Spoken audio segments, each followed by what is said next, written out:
2023년 12월 11일 저희 국제법무팀에서 인코텀즈 무역 용어 정리에 대해서 한번 설명을 드려볼까 합니다. 이제 무역협회 자문을 하다 보면 FOB부터 CIF 등등 이제 인코텀즈에 대한 내용들이 많이 나옵니다. 그래서 무역 계약서에 반드시 들어가야 되는 이 배송 조건, 제품을 어떻게 배송해야 되는지, 이제 셀러들, 이제 판매자는 어떤 관점에서 접근을 해야 되는지, 아니면 이제 수입자겠죠. 수입자나 바이어는 어떤 관점에서 접근하는 게 좋을지 한번 무역용어 정리를 한번 도와드리도록 하겠습니다. 네, 현재 인코텀즈 2020 2020를 쓰고 있는데, 인코텀즈는 이제 국제상업회의소 ICC라고 하죠. 국제상업회의소가 주관해서 작성한 무역 조건에 대한 국제 규칙입니다. 그래서 매도인과 매수인 사이의 의무를 규정하고 있습니다.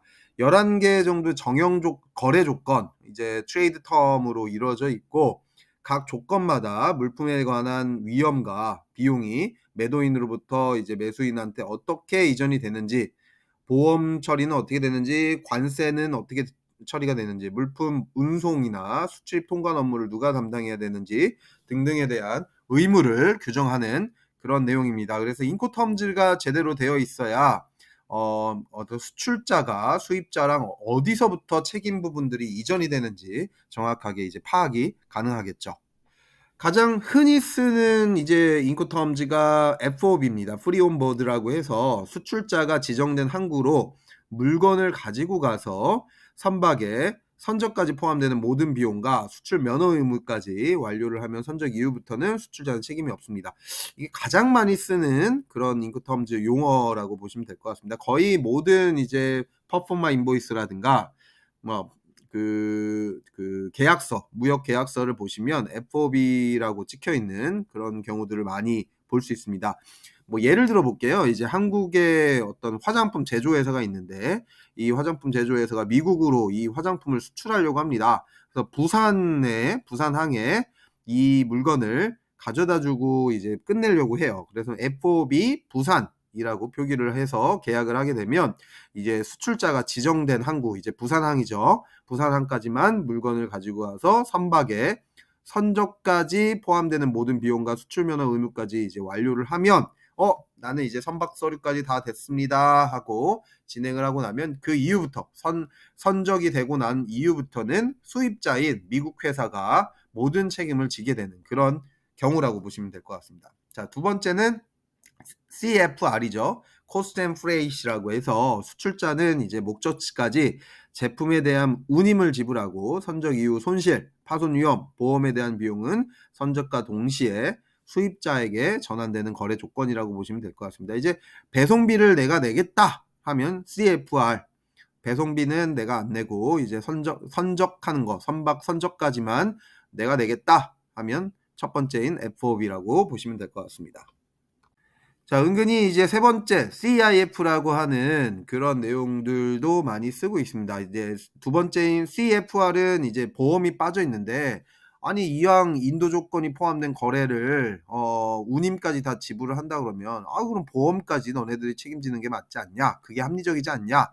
라고 해서 세 번째인 CIF도 FOB만큼 많이 쓰고 있습니다. 그래서 FOB는 선적까지 하고 운송 비용은 내가, 운송에 대한 위험 부담은 내가 내지 않겠다, 수출자가 그런 마인드를 가지고 있다면 FOB로 끝내는 게 제일 좋고요. 수출자가 뉴욕에 있는 곳까지 내가 운임을 다 지불하고 보험료까지 다 해서 물건을 가져다 줄게요 라고 하는 경우는 두 번째인 CFR이나 아니면 지금 세 번째인 CIF, 그러니까 인슈어런스까지 포함되면 CIF입니다 라고 보시면 될 것 같습니다. 네 번째, EXW, 작업장 또는 물건이 제조된 공장에서 수입자가 인도를 받는 조건입니다. 그러니까 EXW에서 뭐 예를 들어 청주에 공장이 있는데 청주 공장 이렇게 표기를 해버리면, 그러면 청주에 있는 공장에서 미국에 있는 업체가 직접 와서 인도를 받는 조건입니다. 이거는 이제 물건이 굉장히 귀한 경우, 또는 이제 수출자가 뭔가 좀 위치가 굉장히 좋은 경우에 거래 조건을 좀 이제 충분하게 수입자한테 다 부담을 시키고 싶을 때, 그때 EXW를 많이 쓰고 있습니다. EXW 청주공장 또는 EXW 뭐 어떤 오산 산업단지 뭐 이런 식으로 표기를 했을 때 그러면 수입자가 다 직접 와서 가져가니까 얼마나 편합니까? 수출자는 물건만 만들면 되는 거니까. 네 번째 EXW를 꼭 확인을 하시면 좋을 것 같고요.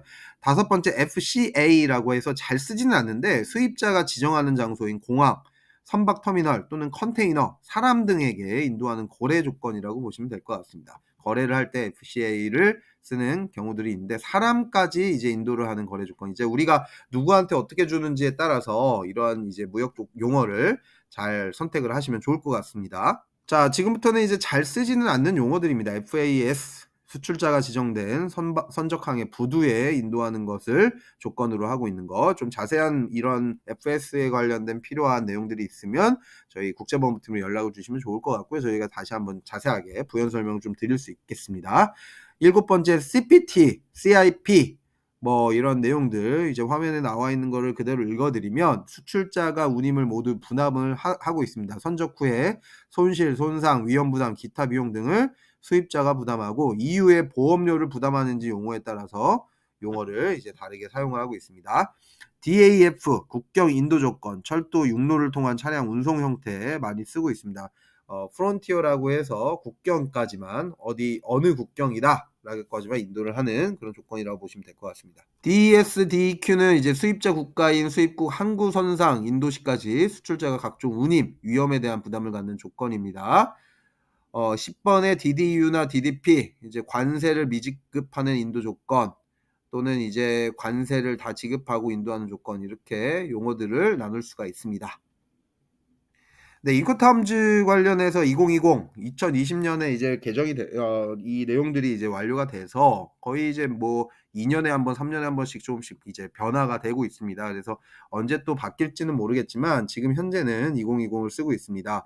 그래서 인코탐즈는 이제 무역 용어라고 이제 물건을 어디까지 내가 책임을 져야 되느냐, 물건에 대한 비용이나 어떤 위험 부담을 어디까지 책임져야 되느냐는 이제 우리 국경을 넘나드는 국제 무역에 있어서 가장 중요한 그런 용어 정리라고 볼 수 있습니다. 그래서 이런 부분들에 대해서 무역 계약서를 쓰시거나 인보이스를 받으셔서 이제 수출을 하셔야 되는 입장, 수입을 하셔야 되는 입장에서는 꼭 이제 저희 국제법무팀 화면에 나와 있는 연락처로 연락을 주셔서 상황을 좀 정리를 해보시고 계약서 검토를 한번 해보시는 거는 좋으실 것 같습니다. 02598901 이메일입니다. 그리고 카카오, 인스타그램, 블로그 등등을 통해서 이제 연락을 주시고요. 저희 국제법무팀이 이제 법무법인 린 국제법무팀에서 이런 활동을 하고 있습니다. 그래서 언제든지 연락을 주시면 저희가 법무법인 린 국제법무팀에서 이러한 이 내용들을 상담을 하고 진행을 해드리겠습니다. 감사합니다.